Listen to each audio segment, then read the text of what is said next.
but for my own eye, I like it best when they look a little bit more real. Meghan Markle's major row with Vogue magazine, and this time she's taken on the queen. No, not that queen, the queen of fashion, Anna Wintour herself. I want to take a picture. Let's take a picture. Let's take a picture. We've heard even today how many times that she shouts at people and tells them off and gets very angry. Well, she does shout and scream at Harry. Get ready, because this wasn't just another Fashion Week spat, it was a career meltdown in couture heels. One moment, Meghan Markle was gliding through the Balenciaga backstage like she owned the runway, and the next... And she was absolutely ignoring her, like Meghan does not exist. You see that Meghan was... Meghan was going, what kind of face is that? Let me see if I can... Boom! Everything froze. The tension was so thick you could slice it with a diamond ring. It only took 5 words to end the illusion, to stop her mid-pose, to send whispers flying through the crowd. "You can't bully my staff." Anna Wintour didn't need to shout. She said it calm, cold, with that razor-sharp authority only she can pull off. But those words hit like thunder across the room. Stylists froze, assistants looked away, and Meghan's smile cracked for the first time that night. People in the room described it as instant silence. Cameras stopped clicking, makeup artists pretended to fix brushes just to avoid eye contact. In that one surreal moment, Meghan's carefully built image of control shattered, not from a scandal, not from a headline, but from one quiet sentence that cut deeper than any tabloid could ever manage. In less than 30 seconds, Paris flipped from champagne bubbles to pure chaos. The air that once shimmered with luxury turned heavy with tension. And just like that, Meghan Markle's reputation went up in smoke. Cameras were flashing non-stop, assistants stood frozen like statues, and the so-called Duchess of Reinvention quietly slipped out. No waves, no smiles, no spotlight, just silence that screamed louder than applause ever could. But here's what nobody's daring to ask. Was Anna Wintour truly defending her team, or did she strategically crush Meghan's credibility in front of the entire fashion world? Because this didn't feel accidental. This felt orchestrated. The timing, the setting, the power dynamic, it all played out like a scene from a perfectly scripted takedown. Paris has always been the city of style, ego, and dominance, and that night, it became a battlefield. It wasn't about fabric or fame, it was power versus performance. And when it comes to control, Paris only bows to one queen, and her name sure wasn't Meghan. That Balenciaga front row was supposed to be her grand comeback, the moment she reclaimed her influence with cameras capturing her every move. Instead, it turned into a silent exit that the fashion world will never forget. She arrived in all white, radiating like she owned the moment. Every camera, every glance, every breath of that Paris air was meant to orbit around her. Her team had choreographed everything down to the second. Photographers were locked in place, lighting tweaked to flatter her best angles, videographers ready to capture her every step. Before Meghan even stepped out of that car, she wasn't attending Fashion Week, she was directing it. But Paris doesn't bend to anyone's script. This city isn't Hollywood, where fame can be manufactured with the right PR spin. No, Paris breathes legacy. It thrives on silence, and it moves to the rhythm of unspoken hierarchy. The power here is quiet, ancient, and absolute. And the moment Meghan's heels touched that pavement, it was clear. She might have brought her own spotlight, but Paris had already decided who was worthy of standing in it. What she thought would be her cinematic entrance, the beginning of her big comeback, suddenly felt more like a test, one that no amount of Hollywood polish could help her pass. Firstly, the cheek of Meghan Markle to think that she can boss Anna Wintour around, to think that she's more important than all of these other stars who they already had lined up. There are rules in Paris fashion, silent, sacred rules that even the biggest stars don't dare to break. You don't rearrange seating charts like it's your own movie premiere. You don't roll in with a personal film crew like it's a Netflix special, and you definitely don't tell Balenciaga staff where Anna Wintour's people should sit. That's not confidence. That's career suicide in couture. And yet, that's exactly what Meghan's team tried to pull off. Backstage whispers turned into sharp stares. Assistants exchanged looks that said it all. Fashion insiders claim Meghan's arrival threw the entire front row into chaos. And that's when it all began spiraling. Wait, you haven't heard what really went down behind those velvet curtains yet? Oh, buckle up, because this wasn't some mild misunderstanding. It started with a single seat, a smug smirk, and a quiet sentence that detonated the night like a flash grenade. The kind of moment where one wrong word can end an entire PR fairy tale. and Meghan just happened to be standing right in the middle when it exploded. Receipt number 1. The infamous seat swap before the show even started. Meghan's team allegedly tried to move Vogue's deputy editor out of her assigned spot, the one right next to Anna Wintour. The audacity alone had insiders whispering before the lights even dimmed. When Balenciaga staff firmly said no, Meghan reportedly leaned in and muttered, maybe she won't mind sharing the spotlight. And that's when the whole room froze. Every assistant, every stylist felt it, that icy tension that only comes when someone crosses a line they can't uncross. Anna didn't say a word. She didn't have to. Witnesses swear she just slowly straightened her back, adjusted her posture like a queen reclaiming her throne, and behind those signature black sunglasses, you could feel the storm brewing. Her silence was sharper than any verbal slap could ever be. Receipt number 2. The lighting request. And this one was even worse. Hours before the show, People do actually, in the end, show what they're really like. And she thinks she's the most important woman in the globe. Meghan's team allegedly called Balenciaga directly, demanding adjustments to the lighting for her section, claiming it needed to be more flattering. Who does that in Paris, the city where fashion is an art form, not a vanity project? It was bold, risky, and maybe even a little arrogant. And from that moment on, the countdown to chaos had officially begun. One French coordinator couldn't help but laugh, right to her face. "This isn't Hollywood, madam. In Paris, you earn the light, you don't demand it," he said. That single sentence spread through the venue faster than perfume in the air. And just when you thought things couldn't get any messier, receipt number 3 dropped. The backstage meltdown. As the final model stepped off the runway and applause echoed through the room, Meghan made her move. Instead of following protocol like everyone else, she allegedly stormed straight backstage, an area reserved for staff and models still changing. A trembling intern, barely holding a clipboard, tried to stop her, stammering, "Madam, this area is for staff only." But Meghan didn't back down. Witnesses claim she snapped, "Do I look like someone who waits?" Her tone cut through the air like broken glass. Within seconds, her entourage pushed past security, cameras flashing wildly, shouting over one another as they followed her in. It didn't look like an A-lister moment. It looked like a royal invasion. And then, silence. The kind that chills every bone in the room. From the side hallway came that unmistakable sound. Heels clicking, slow and steady, echoing like a warning bell. Calm as ever, composed as ice in a glass of champagne, Anna Wintour appeared. The storm had arrived, and every single person in that room felt it before she even said a word. No entourage, no cameras, no need for theatrics, just presence.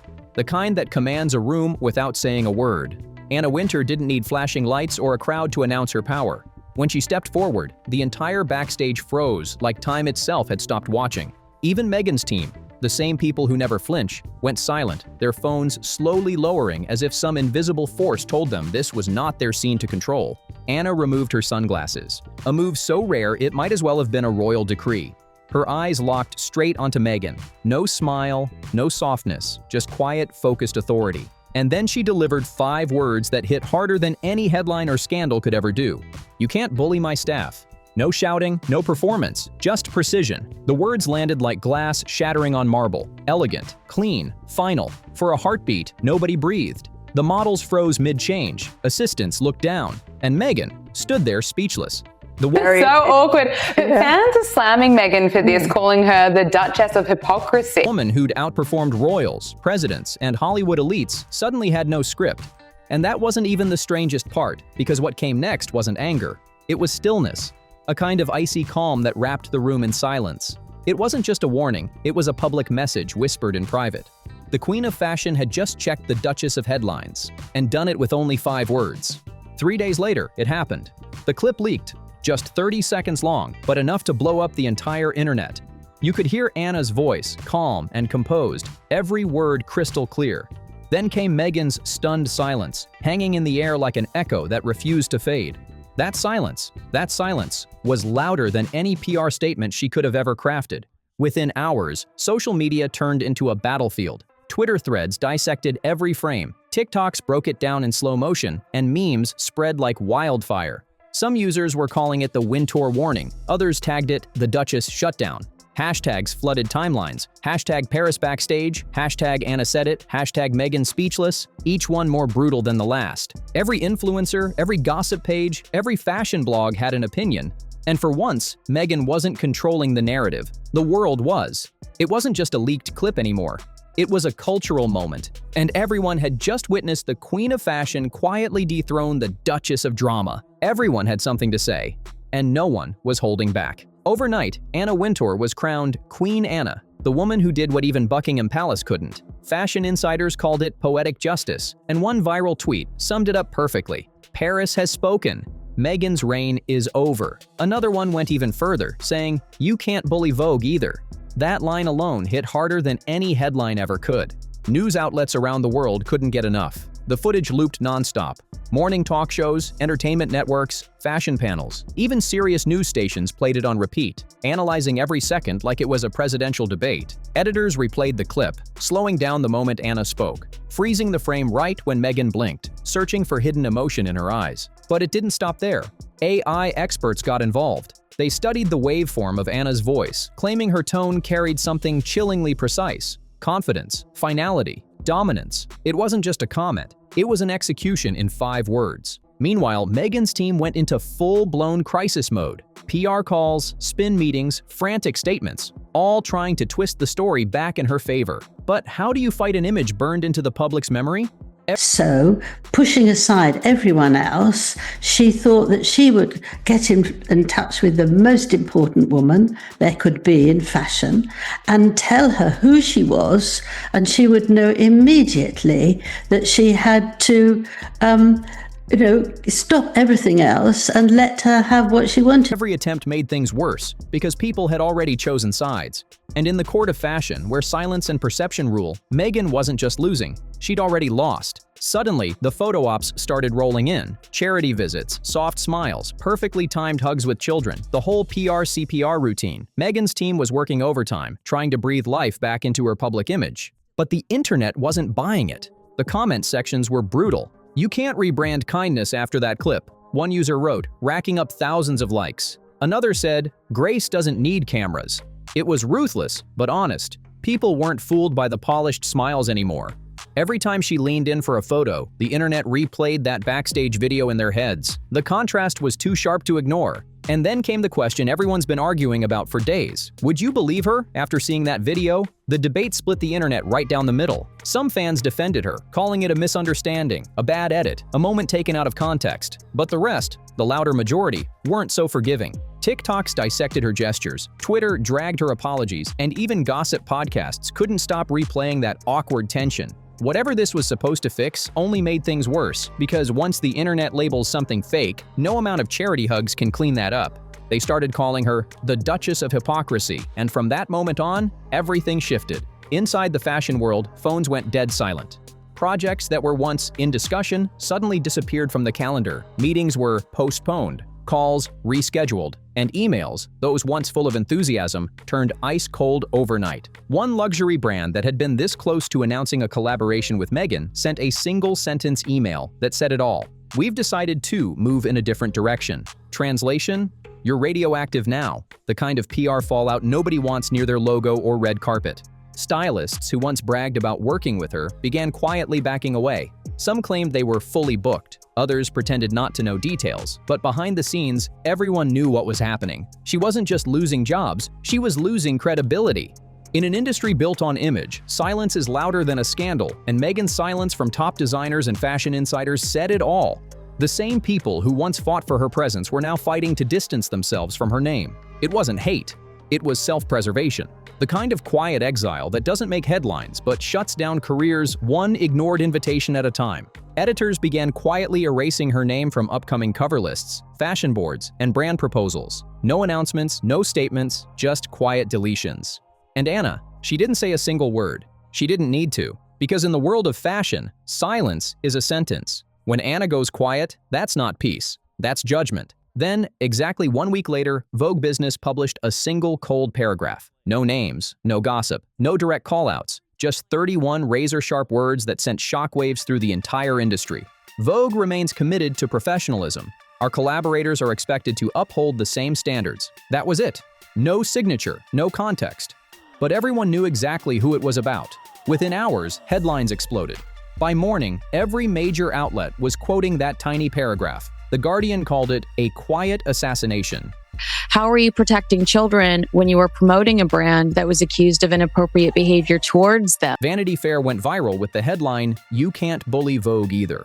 Those 31 words did what no scandal, no paparazzi shot, and no royal feud had ever done. They ended a career. Not with shouting or humiliation, but with elegance, precision, and finality. Meghan's brand didn't collapse overnight in flames. It evaporated, piece by piece in slow motion. A quiet disappearance masked by PR smiles and fading camera flashes. By the time anyone realized what had happened, the fashion world had already moved on, and Meghan Markle, once the face of reinvention, had become the story no brand dared to touch. Here's the truth. This was never just about one fashion show. It was about control, who truly holds it, and who's just pretending to. Anna Wintour built her empire on silence. Power whispered. Influence earned one glance, one nod, one unspoken rule at a time. Meghan, on the other hand, built hers on visibility. Cameras flashing, narratives crafted, every gesture rehearsed for the lens. 2 women, 2 empires, but only one kingdom that night. And it wasn't Meghan's. Because Paris doesn't reward performance, it rewards discipline. It honors precision, not publicity. In that world, quiet power always crushes loud ambition. And for someone used to winning the spotlight, Meghan discovered that in Paris, attention isn't taken.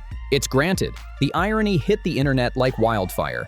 The same woman who spent years preaching compassion and kindness was suddenly trending for bullying interns. The Duchess who championed authenticity was now being accused of acting like Hollywood royalty in someone else's kingdom. Screenshots, edits, think pieces. Everyone connected the dots. And just like that, the narrative flipped. It wasn't about an argument anymore. It was about exposure. Meghan's brand of curated control had collided head-on with real power, and the internet was watching every frame, realizing that when silence speaks louder than PR, it's game over. Balenciaga, the same brand once accused of exploiting innocence, had become Meghan's comeback stage, a twisted full-circle moment. It was supposed to be her redemption, her grand Paris return, but fate had other plans. The same city where Princess Diana's final moments unfolded, the same tunnel she once visited to film, had now become the backdrop for her own public correction. 3 symbols, 3 warnings, and if Meghan didn't listen to the first 2, the third made sure she'd never forget. Because this wasn't just fashion anymore. This was fate, reputation, and legacy clashing under the same runway lights. The Duchess who built an empire on sympathy had just collided with the queen of quiet authority, and only one walked out untouchable. Anna Wintour didn't end Meghan's career with a feud or a scandal. She ended it with a sentence, 5 words. "You can't bully my staff." No shouting, no spectacle, just calm precision that cut deeper than any public takedown ever could. Those 5 words carried more weight than 1,000 interviews, more sting than any tell-all book. Because sometimes, power doesn't need to scream. It simply walks in wearing Prada, says what everyone else is afraid to say, and ends you quietly. So, here's the takeaway. In a world obsessed with noise, visibility, and viral moments, real power lies in the art of silence. The ability to walk into chaos and still own the room. If you love your scandal served cold, hit that subscribe button because this story isn't over. The next episode, it's the one leak Meghan never wanted you to see.